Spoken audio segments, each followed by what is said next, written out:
আজকে দেখেন একটা ট্রাক আর বাসের সাথে যদি একটা ইজি বাইকের সংঘর্ষ ট্রাক বাসের কেউ ক্যাজুয়ালিটিতে যায় না, দেখা যায় 10 থেকে 12 জন ইজি বাইকের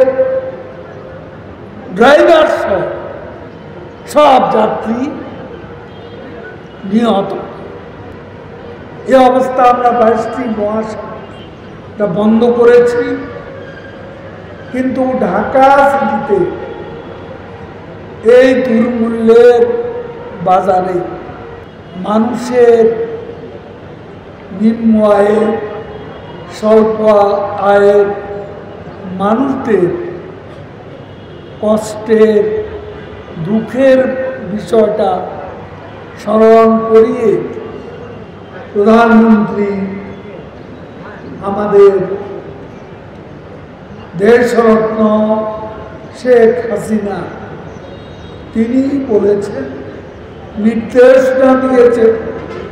যে অন্যান্য সিদ্ধান্ত ঠিক আছে, কিন্তু ঢাকা সিটিতে এই মুহূর্তে বর্তমানে বিশ্ব পরিস্থিতি, যুদ্ধ, নিষেধাজ্ঞা, পাল্টা নিষেধাজ্ঞা যে প্রতিক্রিয়া বাংলাদেশে দ্রব্যমূল্যের উপর,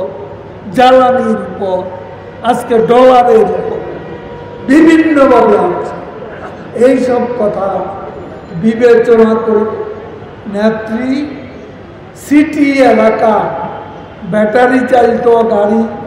বন্ধের যে নির্দেশ সেটা পরিবর্তন করে চালু রাখা তিনি নির্দেশ তাদের বিষয়টি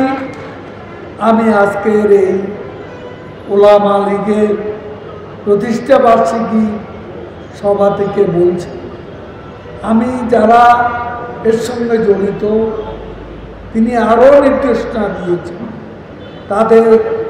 বিআরটিকে আমি বলেছি আমাদের বাংলাদেশ রোড ট্রান্সপোর্ট অথরিটি তারা